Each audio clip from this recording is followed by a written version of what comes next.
Hello and welcome to the Non-Act Nonsense podcast, a show where the hosts are just as gross as a July summer stock. I am Kat Gold. I am Michael Matterdomini, episode 5 of the Chaos. Are we Oh, serious right now?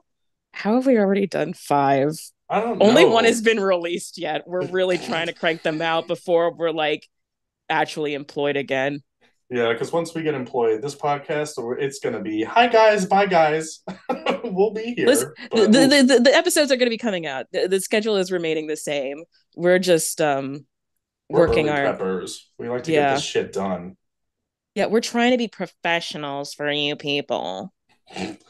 So today we have my just the best guest. He's my future husband. He's my work hubby.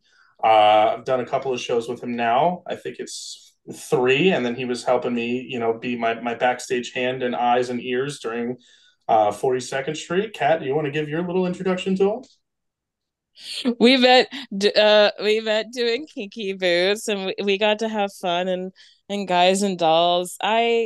I'm being replaced by this man. My marriage to Michael Matadamini is over. I see the writing on the wall. Michael, introduce your new spouse. Well, here he is, everyone. Geoffrey. Yay! Hello. Thank you for having me. Oh my God, I've been waiting for this one. This makes my heart sing. Hello. So, Geoffrey, how you been? I'm good. How are you? I'm doing just swell, my friend, just swell. What have you been up to? Uh, in life in general? Yeah. Yeah. I'm in Florida. It's hot. I'm living my life here. I tend my gardens and tend my chihuahua and my fiance and waiting till January to start doing some shows. Hell There you yeah. go. We're coming into season. Good times, good times. We're all about Anyway, to get so started. So, how exactly, Geoffrey, did you get into the arts? Were you doing it like when you were really young? Like, what was your journey Um, to the theater? my first ever play was The Sneetches. I begged my mom. I told my mom over and over and over again I wanted to play Sylvester McMonkey McBean. But I was a very, very shy child, and no one believed that I wanted to do it or that I could. But then my teacher, my first grade teacher, she pulled me aside one day during a film strip. You guys might be too young for film strips. It's this thing. No, I remember it. I'm old. It's fine. I'm a little Pulled me young. aside. She pulled me aside and said, "Do you really want to play Sylvester McMonkey McBean?" And I said, "Absolutely." And so she let me do it, and everyone was so surprised with how extroverted I was. And that was my first little play. Did you did you study theater, or are you just so naturally goddamn talented? I played piano since I was 6, so that's when I started. And I did the little play in first grade and did, the PTA programs. I always wanted to be in the play part of the PTA program. And then I did children's theater. I did theater in San Antonio in middle school. And I didn't start taking dance till like my senior year of high school and Mm. after. Mm-hmm. So I didn't start taking dance till I was 17 or so. Oh And then I went to wow. college for theater. You cannot sit. Go to the heel toe. It's your homework. Dance for grandma. Dance for grandma. Cars line. We're Too getting ready. much. You can Jeff. Oh edit my. No, I think that's staying in. So where did you go to school again? uh, I like to say I took America's tour of colleges. Oh. I started out as a cello major in my hometown of San Antonio. And then I dropped that and went to a community college in San Antonio and just took some regular credits and was in the choir at the Mm. community college. That was really fun. And then I auditioned and I got into Boston Conservatory and I went there for a year. It was really expensive. 9/11 happened and I didn't want to be there. So Mm. I went back to San Antonio and then I ended up at Point Park to graduate. Very cool. Very Damn, cool. you really like ran the gamut of Yeah, it schools. only Shit. took 4 places to get that degree. That's been so useful. Oh no, I ran into a. I went to Dreyfus earlier today to go watch a dance showcase, and I had one of the theater seniors come up to me, and they were like, "Do you have any college like audition tips and advice?" And I was like, "Girl, you're coming to the wrong person." Okay, like I went to college for 1 year, stopped doing it, and then got really lucky. So trust your gut. If you're Yeah. talented, believe in yourself. That's just When really what I told her. when I went up to audition for Boston Conservatory, it was a combined audition, and it was in New York. So I went and had a coaching with this guy, Jack Lee, I think was his name. It was a music director on Broadway. And of course, I get there and his phone rings. He's like, sorry, hold on. And sorry, it's Sandy Duncan. I got to take it. And so we had a little coaching, and he was like, he told my mom was there. He was like, you're wasting your money on college. Just send him up here and put him at Broadway Dance Center and find him a voice teacher. And he was like, I don't think college is for everyone. So I agree with that. Yeah, no, I mean, like, I needed it, but I was a fucking idiot, like, until, like, basically the end of college and when I got my shit together. So, like, and all my professors can attest to that. So, like, it's such a personal journey.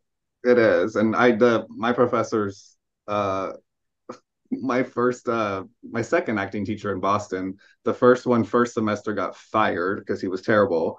And the Ooh. second one came in, and I swear to God, this woman said to me, said first thing she said, "Hi, I'm Ashley Lieberman, and I do not get along with tall people." And turned and looked at me.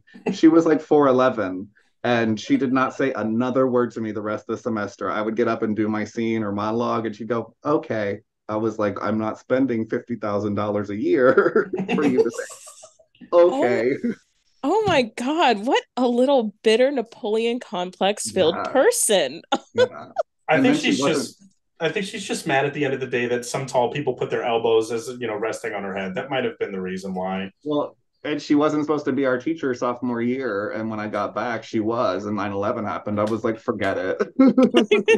Like, I'm outie. Yeah. This is too much for me at this point. So you finished up at Point Park. So how did you get down to Florida? I lived in New York for a long time. I was in New York for 13 years. Gotcha. And then my fiance partner, Mr. Jose, his family's from Miami. So he was looking for a new job and came and looked down here so we could maybe be closer to his family. And that worked out for him. And it worked out for me too, because I needed a break from New York. And it worked out for me. Oh my Yeah, god, I love you, Geoffrey. you were doing the whole like audition scene and shit in New York. Yes, it was horrible.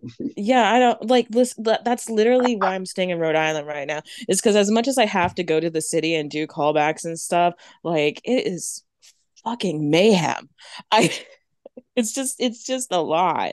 Yeah, Our it and our is. business is already a lot. So like Yeah. it's it's hard to be surrounded in that. I really don't want to like live inside of Pearl. That's not. Thank God they closed Shetler. That was the worst place to have to live at or show up at 4 in the morning in the dead of winter. Oh Jesus. I Now, can't even. yeah. And My first, speaking of New oh, York, do you have like any horror audition stories from up there? do I? there is a Broadway choreographer who has only choreographed one Broadway show, and the reviews for him were terrible. I am so happy for that because I went to an audition for the musical George M. And I had just done the musical, so I was like, I can tap, I know different choreography, but I'll go. And it was Yeah. for a theater that is in the round. And he was choreographing in Pearl or Ripley Greer or whatever in the round, and my brain does not think like that. So I just kind of messed up when he broke it down into groups of. He split it in half, so it was the first time doing it with actual space, Mm. and I Yeah. messed up. And he comes over to me and he says to me, "You're gonna have to move on that step. Some of us actually came here to dance today." And I Oh. looked at him and I'm oblivious. We'll get to that. I'm oblivious. And I said, okay, sounds great. I just was like played it off, and the look he gave me, he could not believe I was so nice back to him. I was like, what? Then like it clicked with me 5 minutes later. I was like, wait, but This same man also told my friend in another audition, he walked over to her, a girl in her 30s, a woman in her 30s, and said, "Little girl, you're going to have to move." And she looked at him and she was like, "I am not a little girl." And she walked out. So, Mm. Jesus um, Christ. and I saw him again. I had been waiting for hours. I think I'd been waiting for 4 hours at an open singers call for a theater in Texas. And I was lined up in the hall, lined up one behind each other in the hall. And they come out and they're like, "We're going to start typing." So I'm like, okay. And so we go in and we're still in the same line, and the same director who, told me to move because some of us came to dance. He goes, "Okay, everyone stand in a line." Well, I've been in a line for 15 minutes and we're still in one. And he's like, "Get in a line." And I was like, "What?" And he like physically grabs me and puts me next to the person. And I was like, "Well, that's I don't know."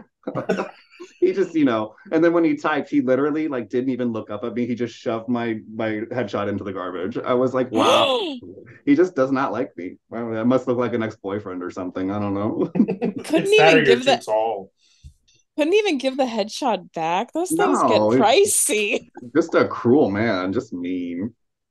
Jesus. Oh my But goodness. that's really it. One other time, I think I auditioned for a theater that was in Naples that no longer exists. And I sang, and the little assistant was like bopping along, super smiley and happy. And then the whoever was in charge was like, "That's it." What? And the little assistant looked at me and was like, "Mm." Why is I Yeah, love everyone it. mean? I said, I was like, "Yep, that's it." Oh my Oh, God. I love it how like casting people are always like, we're really rooting for you. We just really, every time someone walks in the door, we just want you to walk in and solve all of our problems. And then things like that happen. Or like casting people like will answer their fucking cell phones in the middle of you sing. It's just so much shit. And you're like, yeah, yeah, clearly you're waiting for me. I'm the godsend of this audition. Okay. my The poor worst. students are like, I hope that people are like, maybe they're gonna be mean, and I always have to look at them like because they're auditioning for Dreyfus, and I'm like, no, they want you to succeed. They want you to have the best performance, and most of them do. But then there's those stinkers. So like when they when they go and meet those stinkers, they're gonna come back to me and they're gonna be like, "You lied. Why did you lie?" I had to lie. It was for your I think benefit. it was for your own good. Keep a smile on your face and belt, girl, belt. Yeah, no, you just have to be like slightly psychotic. Like I give myself a game every time I'm in an audition room.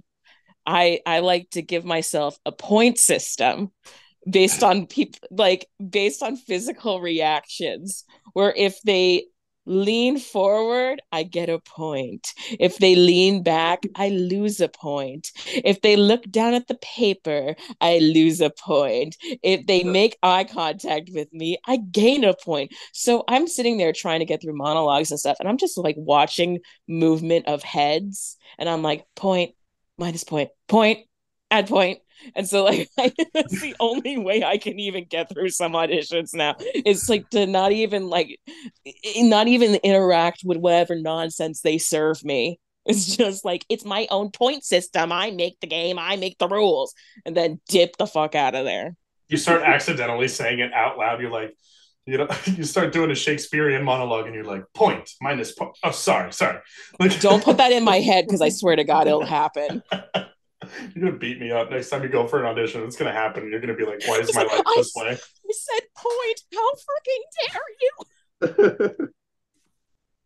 There's nothing worse than when you've been waiting at a New York City audition all freaking day and you go in there and three or four people walk out of the room to go take a break. Mm-hmm. It's like they It's like just have like decided they're like, "Oh, it's not him for sure. He hasn't even opened his mouth or said hello, but we got to go pee." like once you're in the room they Oh, leave. yeah. Or they're passing you as you're going in the room. Like they're coming out and going to pee while you. It's okay. It's just the whoever. I'm like, okay. I can't even. Oh my God. And No, a lot of people aren't fans of the video audition, but I'm a huge fan of video auditions. To me, that takes out the holding room and all that crap. And then if you want me in a in-person callback, that's fine. But yeah, no, it's well, here's the thing. those holding If rooms, it's yeah, the I can't. I was in the oh my God. I was at the Little Women tour callbacks, and like you just I so I'm going in to go sign in, whatever, and I just like walk in, and there's like 50 ingenues, all in like Reformation dresses, and like 20 ingenue men, like all dressed like Timothy Chalamet. And I was like, this is a fucking nightmare. And Mm. like, no one's speaking to each other. They're just looking at each other. And I'm like, cool, cool, cool. I'm going to go kill myself. This is the last thing I want to do right now. So um, that was your first impression of the room that you had there. But the more important question here is, Geoffrey, what was your first impression of the two of us? The we know that two. we're polarizing figures in the South Florida theater community. Well, Kat and I did Kinky Boots at Slow Burn, and I mean, honestly, I mean, I knew Kat was a nice, funny person, but that whole situation was just so stressful because it was like the first big show back after COVID, which I don't want to talk about. Yeah. But we were getting our waiting in line together to get our noses poked for repeatedly. But I knew she was funny, and we were always backstage right before the beginning of the show, so we always got to little chit chat and goof around. I don't know if Kat, this is also probably one of my worst backstage experiences. Um, I opened the show. I got 7 chords and then walked out on stage and opened the show. And we had to wear masks backstage. And the thing was just wrapped up in my microphone. And I could not get it off. And I'm like, Amber, Amber, Amber, Amber, trying to get Amber, the child wrangler, to like pull this mask off. I was like, I'm about to go on with the mask hanging across my face, and Patrick's going to come back and yell at me. Um, but yeah, that was how I met Kat. We were backstage there. The most beautiful thing in the world. Um, and then Michael, we did Guys and Dolls together, and I didn't really get to know you during Guys and Dolls. I'm not sure why. But I was like, he's nice, he's quiet, he sticks to himself. That's a good thing.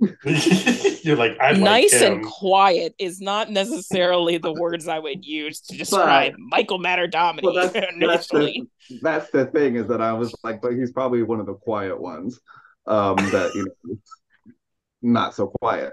And then when we got to start Spelling Bee, when I got cast in Spelling Bee, which I had no clue what Spelling Bee was about, Michael was like, "You're gonna be so good, you're gonna be so good," and I was like, well, "Okay, okay, okay, okay." And then Spelling Bee was such an amazing experience that we just completely bonded. And Mhm. then what were we doing? Well, after Spelling Bee, So then we we did 42nd yeah. Street, and I was backstage, so I had a lot of free time. You were my like safe haven, Geoffrey. I'd like go over to you and And just be like, "Hi, hello, well, let's I'm an talk." actor, and I still need a dressing room spot, even if I'm crew, because those crew people will sit on top of each other. They'll eat hot dog. I mean, not that I'm bad things, but they'll eat like hot dogs like with each other in like the tiniest room you've ever seen. So I was like, I need my own space. So I made my own little office, and Michael's quick change station happened to be close by. So we bonded there. And then one time we were sitting at Slow Burn. We were doing Newsies and we'd already bonded. But then I was sitting, I think, in the dressing room, and I was like, Michael did something, and I was like, "Oh, thank you so much for doing that." And he was like, "Anything for you." And I was like, "Oh, work hubby." And he was like, "Yep." That's right there. We bonded. I mean, it was that, and then like Spelling Bee. We got super super close, and I mean, I admired you from like afar from Guys and Dolls. Like I was still very very green. I'm still green today, but I that was my second professional show, and I was still, meeting a bunch of new people, especially with that cast. I was like, oh my God, there's like 75 new people here, and I don't know what to do with myself. So I'm going to go hide in the corner. Like, And I would have Colleen thought I was an asshole. Like, I was like, I'm so sorry. So, like, when I got to like get into this intimate cast with Spelling Bee, it was just like the 9 of us. So I was like, we're all right. going to walk out of here family. And we did. So, that was, I think, where we fully got to know each other. And, And I would have never known that that was Guys and Dolls was only your second like professional show. Would never have had any idea. You got such a great voice and are so funny. I was like, oh, well, thank he's you, funny Betty. before. Yeah, no, I was very like again, like that was a replacement. Like I was a total replacement for Greece. Like Marcy was like, "Hey, submit. We had someone drop, please," and I was like, "Got you." And then I got Greece, and then after JVD was like, "Hey, Mike." do you want to be Lieutenant Brannigan? And I was like, I don't know guys and dolls like that, but absolutely. And then like later on, like the next week, he goes, never mind, we're gonna move you over to Harry the Horse. And I was like, okay. And then I it played just I played Harry the Horse in 2011 at the May she rest in peace Broward stage door under the grand Oh, direction of Dan Kelly.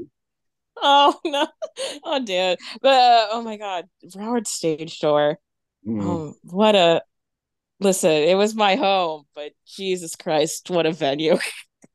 I called it the Temple of Doom.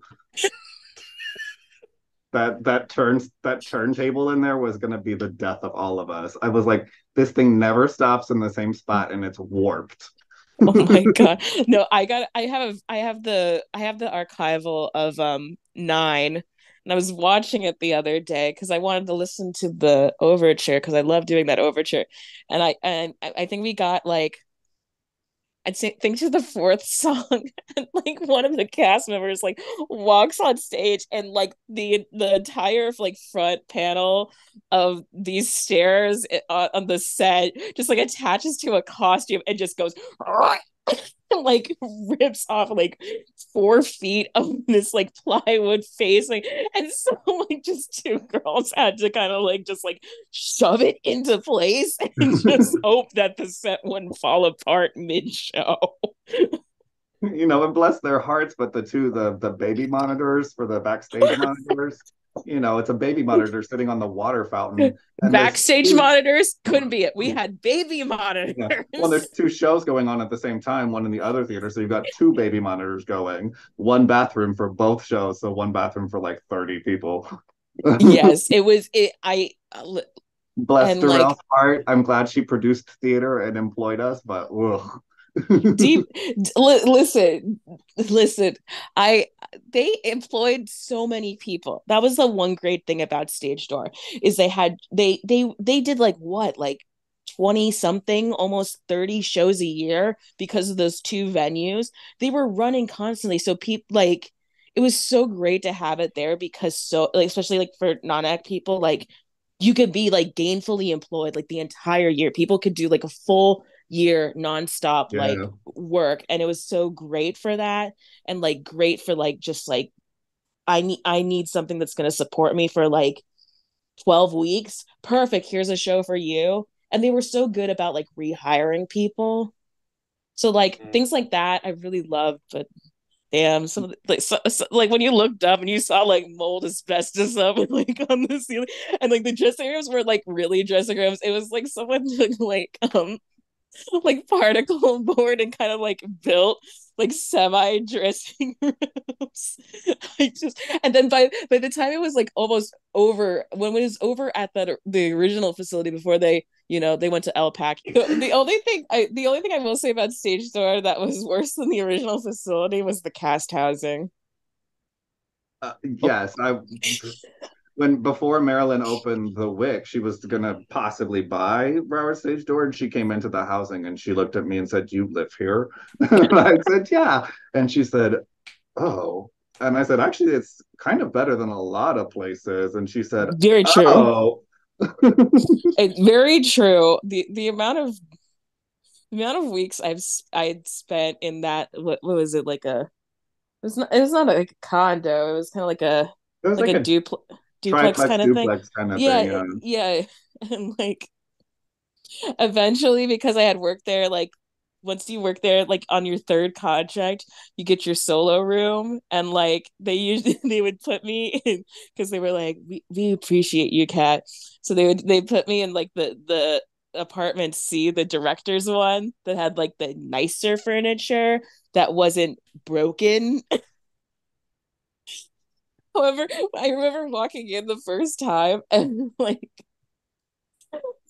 I guess the directors had like collected headshots of previous people from previous shows, and they were all just like magnetized in like the refrigerator. So like you just be haunted by like actors of shows past as soon as you walked into that space. I, I've never been in cast housing because I used to take my Ford Fusion, God rest her soul, all over South Florida. before she got whacked by a random person in the Lauderhill Performing Arts Center parking lot when they were just teaching their daughter how to drive. Literally, the whole, if you guys know the Lauderhill Performing Arts Center parking lot, you know that that is like 2 football fields length of open Huge parking space. lot. And I Huge parked parking by lot. myself in the corner, and I'm in 42nd Street tech rehearsal, and I'm just chilling out. I'm like, using the And massage gun on my shin splints. you always leave for lunch. You never stayed for lunch. You always, Yes. and the one time your car's there for 2 hours in the middle of the day.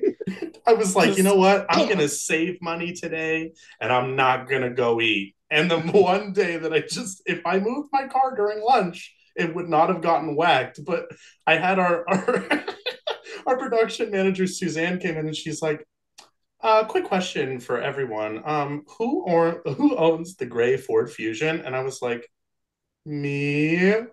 She was like, can you come with me real quick? And I was like, oh, right. And she goes, someone hit your car. And I was like, okay, well, it can't be that bad because I'm looking at it right now. And like from the angle that I was looking at, it was perfectly fine.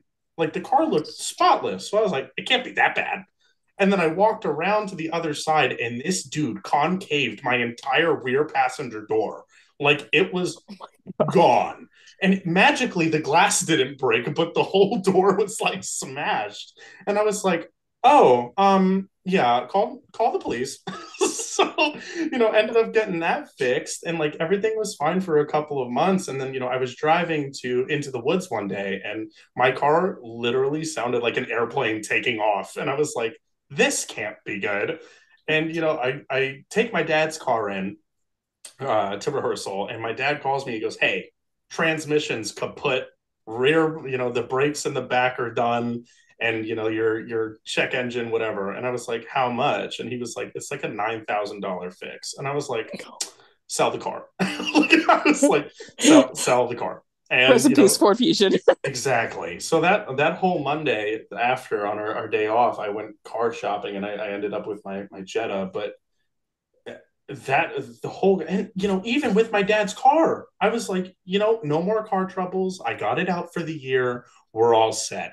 I'm driving back on the expressway back from Into the Woods the day before we open, and it was a 2 show day, so I wanted to get home and sleep, like just to get ready to go.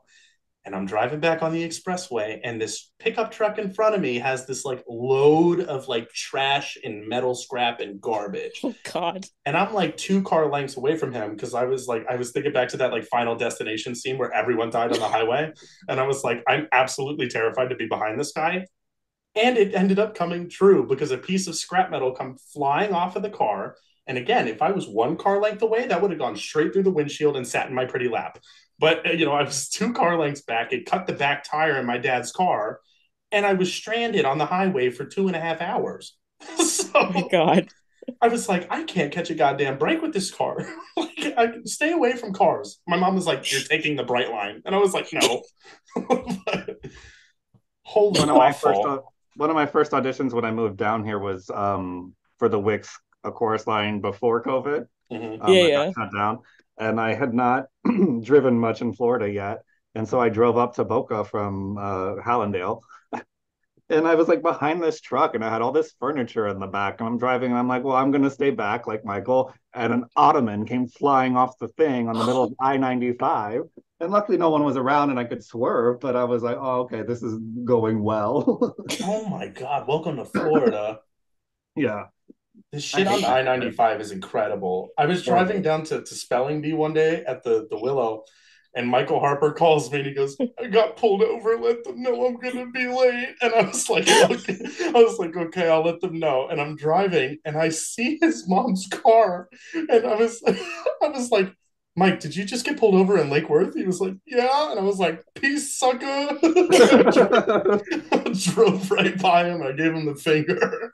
Of all the people to be late because of that, Harper's the last one I would want that to happen to. That poor anxiety riddled the boy. police, the police don't police anything in South Florida. Nothing except gunshots. How did Michael get pulled over? I don't That's what I'm understand. saying. And I got pulled over after Newsies. I was going 75 on the turnpike. 75. People were zooming past me, Yeah. and this cop puts his lights on behind me, and I was like, "Oh, I'll get out the way so you can go get the guys in front of me." And he switched lanes with Nope. me, and I was like, "Oh, maybe I need to go over one more lane." He followed me over, so I was like, "Oh, maybe I'm what the hell?" Right? So I pull over, and he writes me a ticket for $250 and then 4 points on my license. And I was like, "Sir, I'm a driving saint. I've never been pulled over." And I got they put the ticket to court, and the cop forgot to like put in something, and the ticket got dismissed, and like the court fees got dismissed, and I got the 4 points taken off of my license. And my dad comes into my room and he goes, "I don't know what kind of hijinks you pulled to get out of this, but you're the luckiest son of a bitch on the planet." And I was like, I don't know, Dad. Sorry. When I was a senior in high school and I was driving home, blaring, Annie, get your gun. Um, Of course. What and other music would be in the yeah, car?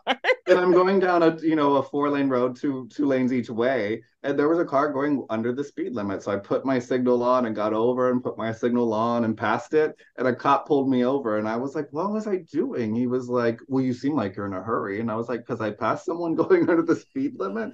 He's like, "Yeah, and then you signaled improperly." What? Okay. Jeez. But I Holy was definitely Lord. like, "There's no business like show business." Oh my God. Absolute nightmare. So Let's here's a get let's get here's a back on track. Go ahead, Kat. here's a question.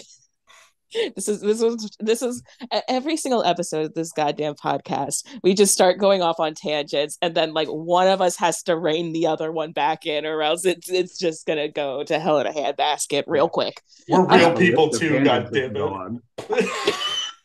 We're real people too, god damn it. oh my god. So, what has been your favorite role so far? Hmm. That's always a tough question. I don't know why. You would think I would have thought about it before this podcast. Um, We're putting you on the oh, spot now. why am I dumb? This is why. My favorite role so far has been Leaf Coneybear in Spelling Bee. Yes, sir. Um, Uh, Leaf was, I didn't know Spelling Bee. Nobody had ever told me to look at Spelling Bee in my life. I don't know if it's because people think it's more of a singer show and not a dancer show or what.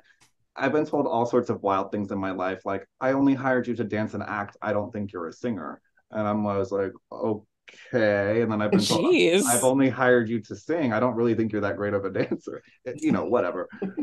So I had never really looked at Spelling Bee, and then I was approached to do Once Upon a Mattress, and then that got Mm-hmm.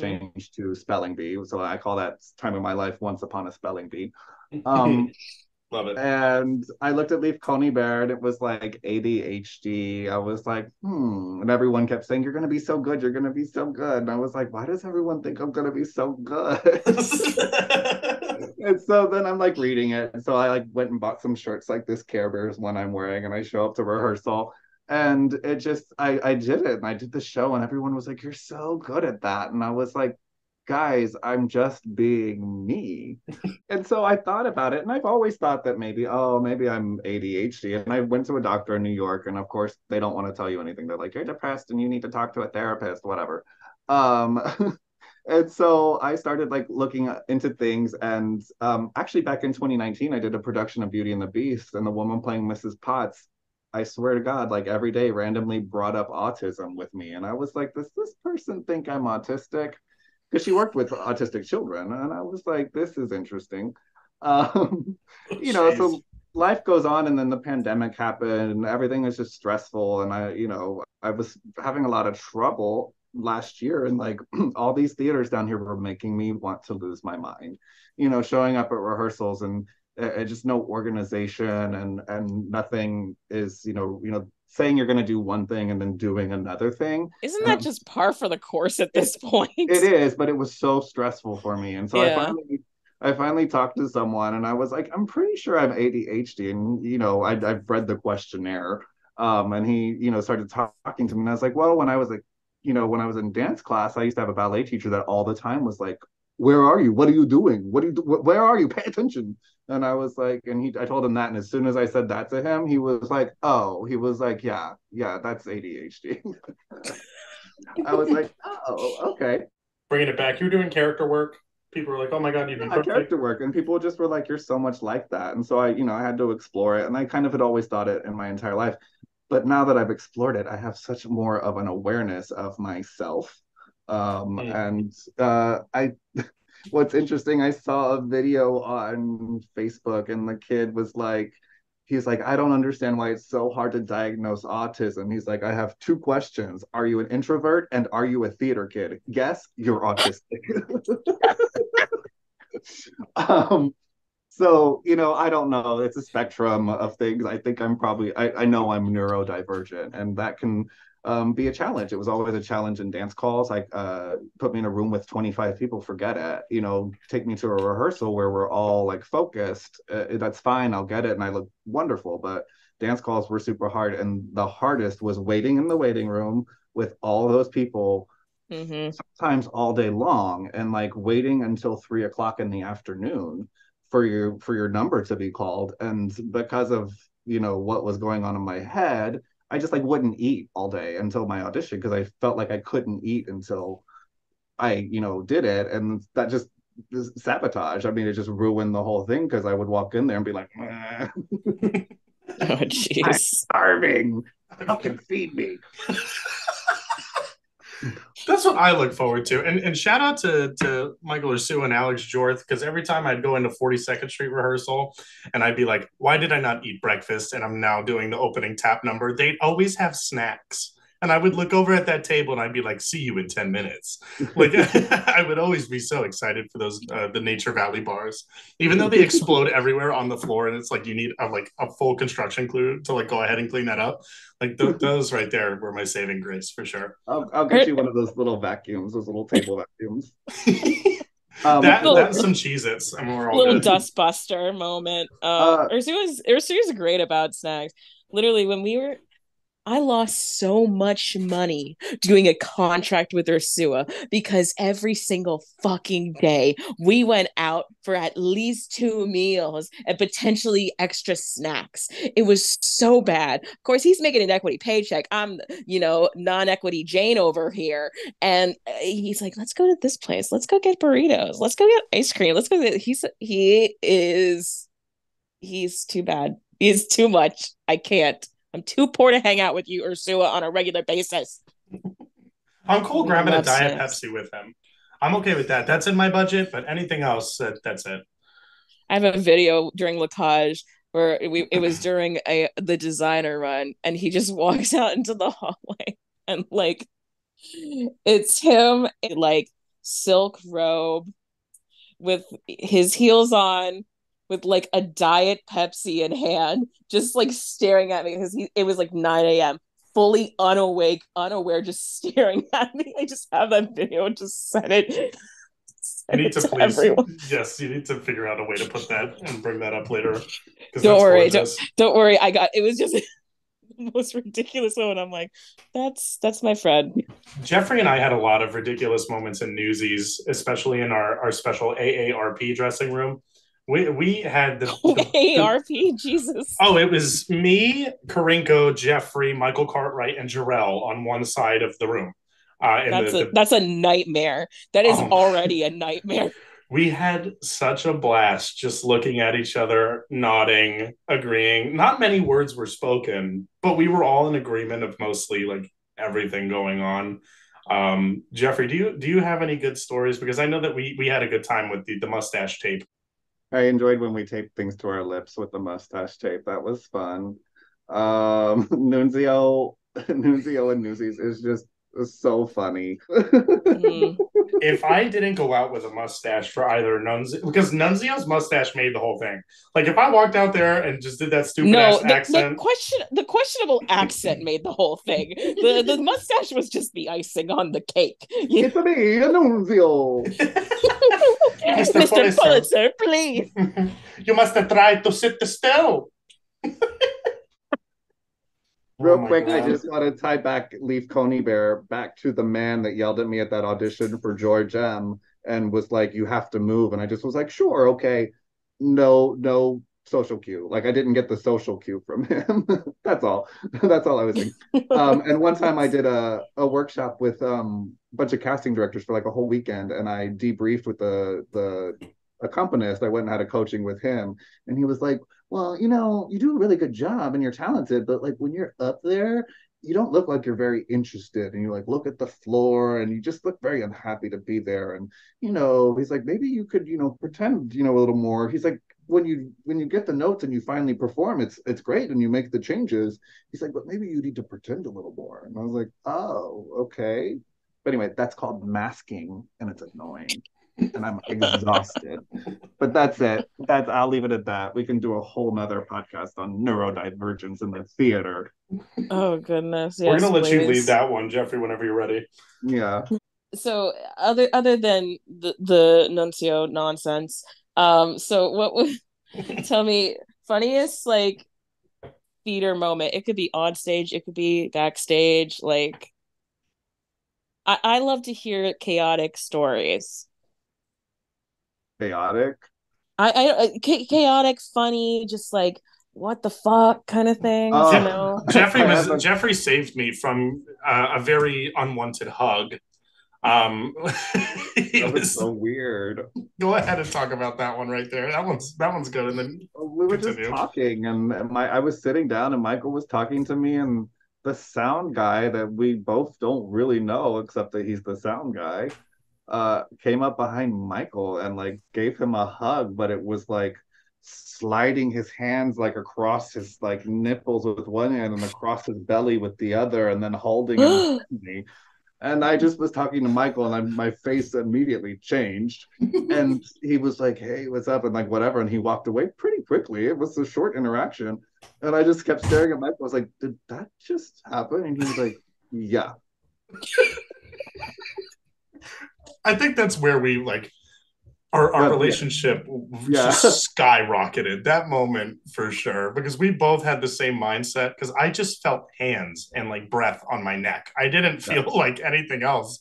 And I saw you go pale and your eyes widened. And I was like, Well, oh like, my who God. else? Who would it have been? Like, even no one we know would do that to you. Yes. I would do that, but like I'm gonna be your spouse, but that's a little bit different. Like The we're only gonna be in a person I yeah, would want we're gonna be in a polyamorous relationship, clearly. the only person I would want doing that, and I have to bring him up for the fifth podcast in a row, is Sean Davis. He'd be the only person that I'd be okay with doing that. You hear that, Sean? Timestamp this right now, buddy. He gets so excited. Sean Davis gets horny at any time we mention him in the podcast. Like he went onto our YouTube page and was like, he like put the timestamp. He was like, best moment of the podcast, and it was the second we mentioned him. We're like, you fucking idiot. Like, So Geoffrey, continue on. You had another funny Oh, I think the on stage. craziest thing that happened was I was on the Wizard of Oz tour. It was not the most recent Andrew Lloyd Webber before that one. Mm-hmm. And I was on the third year, I guess. And we'd had 2 days off, and they were in Boston. And for some reason, some of the boys insisted on going to New York City. I'm like, we're in a great city right now. Just stay in Boston. And of course, it was winter. And so we go to Schenectady and get to the theater. And my friend Lauren comes up to me. She was the like associate choreographer, and she was also the ASM. And she was like, I'm gonna need you to sound check for Uncle Henry Guard. And I was like, excuse me? And she was like, two of the boys are stuck on the train from New York. There was signal problems, and they're like almost here, but it's like stuck. It's not moving. And I was like, okay. So I went out to mic check, and I was like, ho, ho, ho, ho, ho, I was like, oh my God. And, like in the dressing room, like going over these lines. I mean, I know the Wizard of Oz pretty well. It would have been fine. But I was like, what? And then one of the girls who was so oblivious the whole tour, she's like, I don't understand. If you're the understudy, why don't you know the lines? I looked at her and I was like, you have no idea what we're doing right now. I was like, I am not the cover for Uncle Henry nor the guard. Oh, because we had gone through the lion was out. And so, oh, I just spit, gross. The lion was out. Keep that in. The lion was Yeah. out, and then his understudy. So his understudy was on, and then both of the covers for Uncle Henry Guard were the two guys on the train. Oh my god. Holy wow. I was like, Fucking thank God they nightmare. got there on time. They got there on time, so I didn't have to do it. But that's the most terrifying mic check I've ever done in my life. Just shitting bricks out there by yourself. They're like, okay, Geoffrey, go. And actually, I remember I started that wrong. It wasn't Lauren who told me. I got a Facebook message from the conductor who said, "Hey, do you want to come early and work on the Uncle Henry Guard stuff?" And I was like, "What?" And had to call the stage manager and be like, "What's going on?" He's like, "Why did he tell you?" I was like, "Why haven't you told me yet? Because you're just wasting time. Jesus Like I could have been Christ. working on this for 3 hours." Oh my god. That being said, I can do it in 3 hours because Sister Acts, we lost the Monsignor, and I learned that part in a couple hours and went on, That is crazy. which was That is fun. crazy. I would have thrown up. Like that was the first time I saw you on stage, Geoffrey, like coming out there and like not knowing the situation. I was like, I didn't see anything wrong. So like big ups to you because I couldn't pick up anything. But tell me about what you did to survive. Uh, Everyone, let me think of things I can say that won't get edited out. Uh, it just unfortunately there was. I mean, there weren't understudies just because South Florida didn't do those. I guess before COVID. I don't know. Sometimes they do, sometimes they don't. But now Mm-hmm. most people are trying to do them again. Yeah. Yeah. And there was no understudy, and the Monsignor got COVID, unfortunately. And they put the words in the Bible. He always carried a Bible, so they typed it small and put it in there for me. And I just practiced over and over again. And I actually only missed one line, and I didn't really use the book. So that was fun. But, it was Ursula who really got me through it. And then, of course, the wonderful Justin Lore was like, "What do you need, honey? What can I do for you?" And he was like, "Let me set you up a little quick change station over here by me. So if you need help, I can help you." And that's really what got me through it was Justin Moore. So Awesome. did you have to like split track with your original stuff? I did. They Oh, split that's a track. fucking nightmare. Yeah, they split track Sahid and I. So Sahid had to take over some of my stuff so I could do the Monsignor. And then Alex Dow also took over one of my little bits as I was a newscaster. And so she was the newscaster. Mm-hmm. Oh my god, that is. But I love it when like if you're in one of those situations and you get a prop where you can put all your fucking lines in. Like I that's that's the best thing. For one of the girls at Theater by the Sea when we the Pat that came in like it was like literally put into the show like less than 2 hours before we had a performance.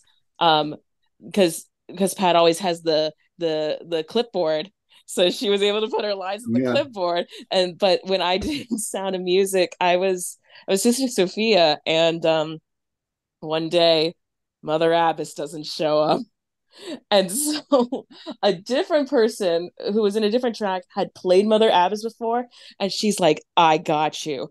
She had a Bible with all of the script pages inside it. So I could do that entire like run through of the show with the Bible, just like clinging to it. Like, oh God, let me keep track. Because I couldn't even walk through the show. It was just like, you're on. Yeah. There was no rehearsal. I just backstage talking through it, and then I went out there. I was like, "Oh, okay."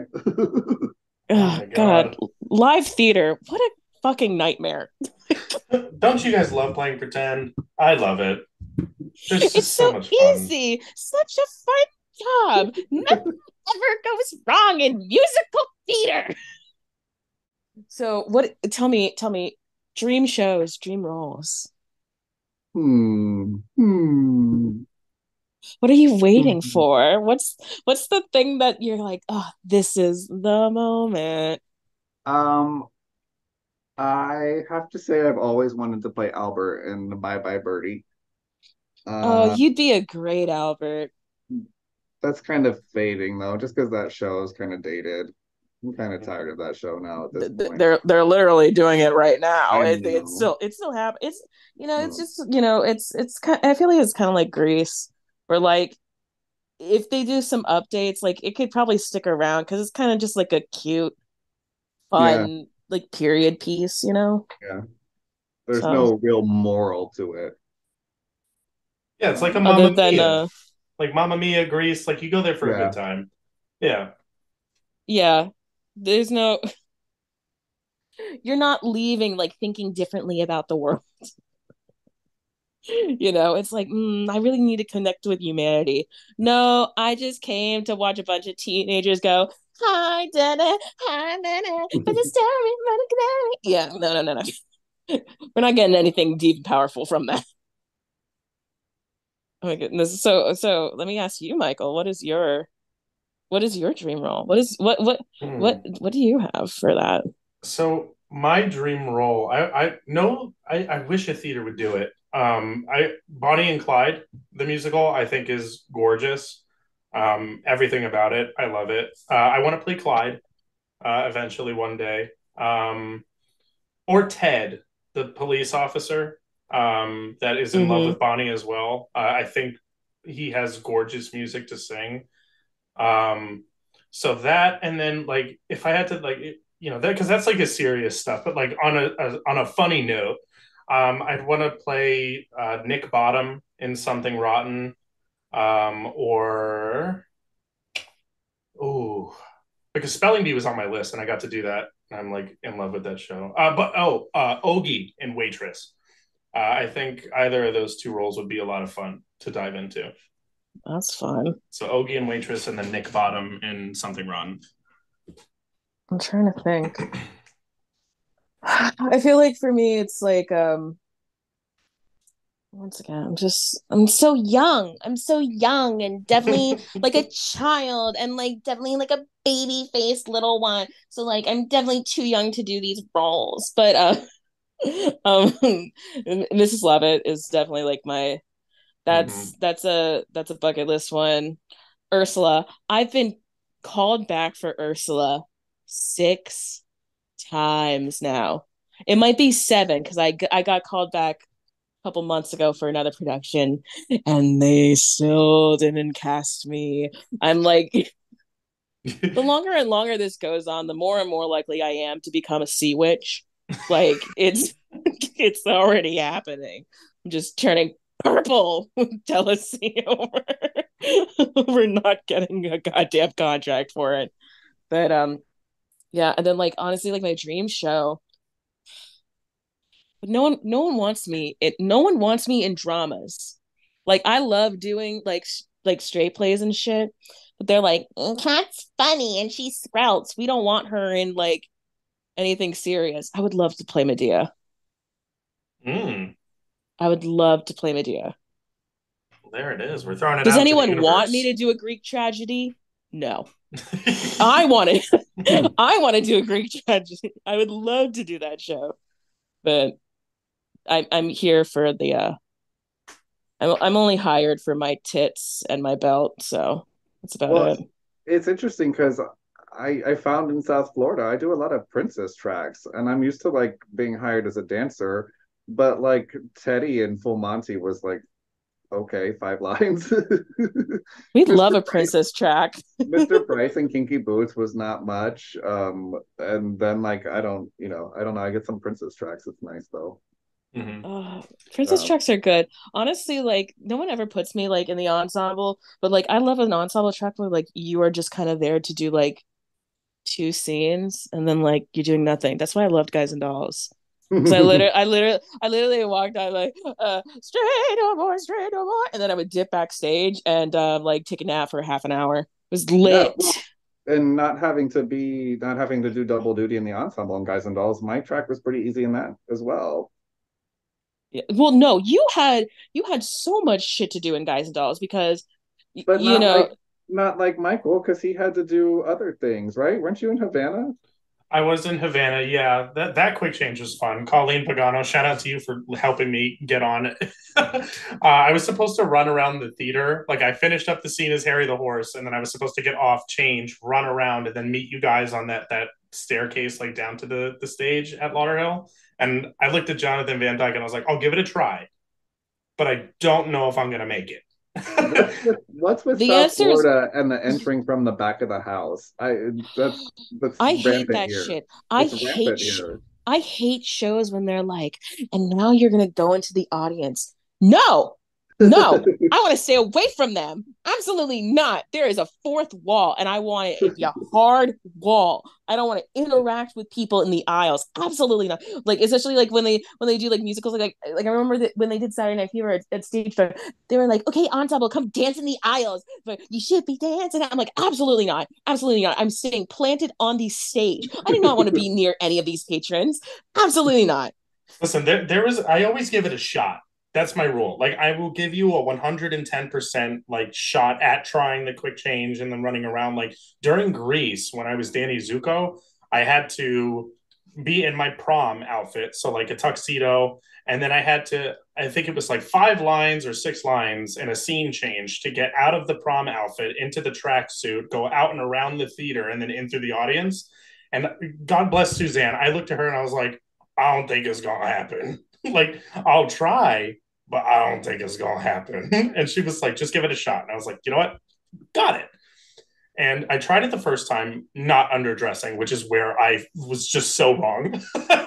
And I didn't make it. So I was like, you know what? I'm going to try underdressing. And did it add a little weight to Zuko at the prom? Yes. Did I have a couple elderly women after the show come up to me and ask why Zuko was a little bit chubbier in that scene? Yes. Oh my But god. I had my whole outfit except for the shirt under everything. So it was like double duty. But once I had the rhythm of getting that quick change down, like I was getting so good that people that usually help me the last week, I was like, I got it. And I ended up making it. But there was one night where I knew, I was like, oh shit. I'm like, I'm gonna be late. Like I heard the line where I was like, I'm usually at the back of the theater. And I'm like throwing on a shoe in the dressing room. And I was like, and I like full sprinted back there. I can't breathe. I'm like, oh, and I'm like running on. And Frenchie's like, what is, oh, it's a tracksuit. And I'm like, Oh like my god. panting. And I'm like, hi guys. I made it. I I need some people in South Florida to invest in some Velcro button snaps or magnets. I've never seen shows where the quick change is not rigged. I'm like, no one's ever heard of a rigged quick change. Like, I need it to come off faster than me. Yeah, just like putting you in a suit with like full like you have to button each button. Those Absolutely not.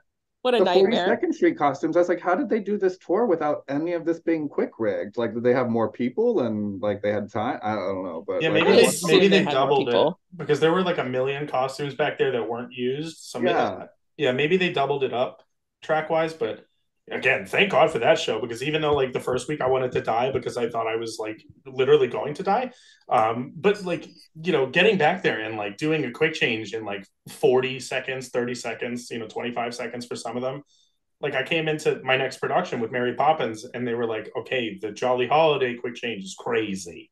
And I looked at this and I was like, how long I got? He was like, a minute. And I was like, easy work. So, the practice of throwing on something and throwing it off quickly, it really ended up helping at the end of the day. Do you have a quick change story, Geoffrey? Do you have a quick change nightmare story? not really. I've never like had to go on half naked or anything. Um, Good for you. I can't say that's true for the rest of us. I Nah, I can't think of anything. I'll keep thinking, but no. I did fuck Mm, up a 42nd Street quick change. It wasn't a major fuck up, but like I definitely noticed it, and I probably people in the audience. But the quick change between "You're Getting to Be a Habit with Me," not the song, but when I sang it at the bar as the piano Mm. guy, I hmm believe Money was after. No, it was Dames into Money. There it was. So that Lord help changed. us all. Oh, so that changed. I had to get out of my one piece full suit into another full piece full suit and a jacket. And I got there with like a significant amount of time. And I was like, damn, like I'm good. Like I'm like, look at this. And I get there and it's literally you're going on right now. And I realize I forgot something. I didn't take off my bow tie and I threw the other bow tie around it. So I went on with two bow ties by accident. So, it's always when you're like the most confident and then like bam, something's wrong. Yeah, and I No, was I like, was I'm missing something. It was the bow tie. something is going wrong here. I don't know what it is, but something is definitely off. No. I was telling this to Michael yesterday, during Hedwig. So at the finale of the show, Yitzhak has 90 seconds to get out of boy drag and into the Crystal Knocked, the female finale with the wig Hedwig gives him. And I'm like having to, I've got like a jacket, a vest, I've got a chest binder, I have like underdressed like fishnets and like panties like under my jeans and combat boots. And so like I have one dresser with me as I'm like ripping off boy wig, like getting out of things, putting a bra on and stuff. I have this like semi quick rig dress that I ended up having to make because there was not a costume in my size available the day before we had a show. So so I make my own finale dress, right? And I tried to rig it to the front, so if my dresser couldn't do it, if they because they're usually like putting like the high heels on me or like wiping off like my boy facial hair so I could like put on lipstick and like smudge blush on my cheeks and run like to get back in. And so the dress snapped, and then I had like this corseted belt that would close in the back, right? It would close in the back.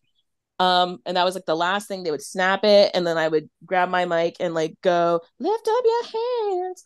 And so I thought I felt one, two, three snaps on the belt.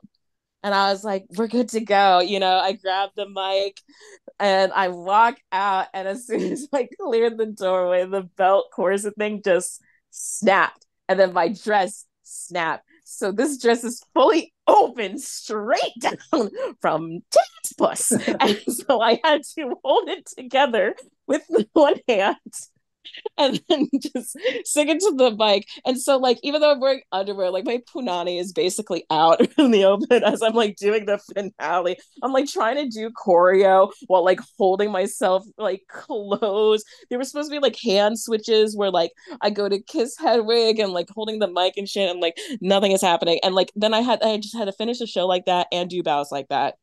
And then just as soon as I walked off stage, the band was like, "Are you okay?" Just let go of it, and they're like, "Oh." Lord Christ, the nonsense is running rampant. Geoffrey, so wrapping up because we're coming up on our hour mark now. What shows do you have upcoming? Shout out yourself. Upcoming, I That you're have allowed to announce. Yes. yeah. I have a chorus line at the Lauderhill PAC with the Broadway at LPAC series. Hell I'll be yes. playing Gregory Gardner. So excited. Very excited. It'll be my fourth time doing the show, my third time playing Greg. Awesome. Oh Um, wow. yeah, I have been doing it for 20 years. You guys can do the math on how old I am. That Um, is 29. that is that is lit. It's like you playing this track and then like Ashley Rubin playing Frenchie. Ashley Rubin and I, sorry, Benjamin Button, we're just like, How nice must it be to be so young looking? I don't have that experience.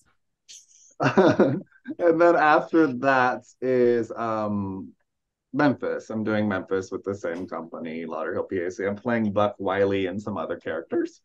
And Great. that's really all I have on the books. So if anyone's hiring replacements, which always happens, I'm free.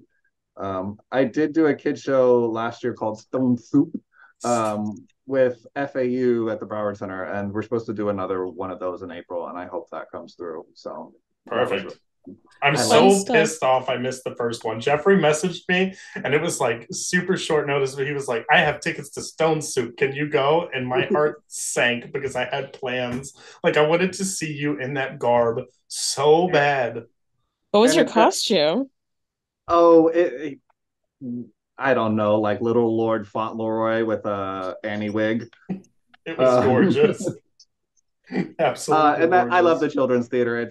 That was really fulfilling because those kids really loved it, and it's all about teaching them about theater and like exposing them to it because Otherwise, Amazing. they wouldn't get to see it. So that was great. Perfect. And then Oh, shout out your socials, sir.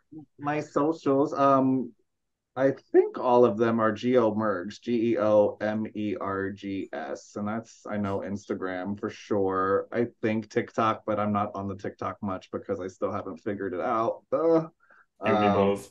and then Facebook, you can just find my full name and follow me or friend me or whatever. Friend me yeah. or whatever. Listen, friend this man, this talented man. My Employ Geoffrey, please. Everyone just hire him up. my work Snatch him hubby. up. Pay him the big Pick bucks. me, Pick me. Choose me. Love Love me. me. Oh my god, that's choose me. God, I'm a mover plus. Oh well, you know how much I adore you, Geoffrey. Genuinely, thank you for coming and taking time out of your day to join us on the Nonsense podcast. I appreciate and love you so much. Yes, You kids keep me thank you. young. Ah, I love you both. we love you. Love Oh you, my Geoffrey. All goodness. right, do you have any closing remarks, my friend?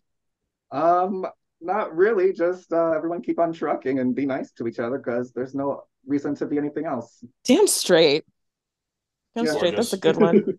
Thank you, everyone, for listening in to the Nonsense podcast. We come out every Monday. So check out our new episodes. I am Kat Gold. I am Michael Matterdomini. Oh, Geoffrey Mergele. yes. Thank you so much. And we'll see you next time. See you on Monday. Be happy, be healthy, be safe.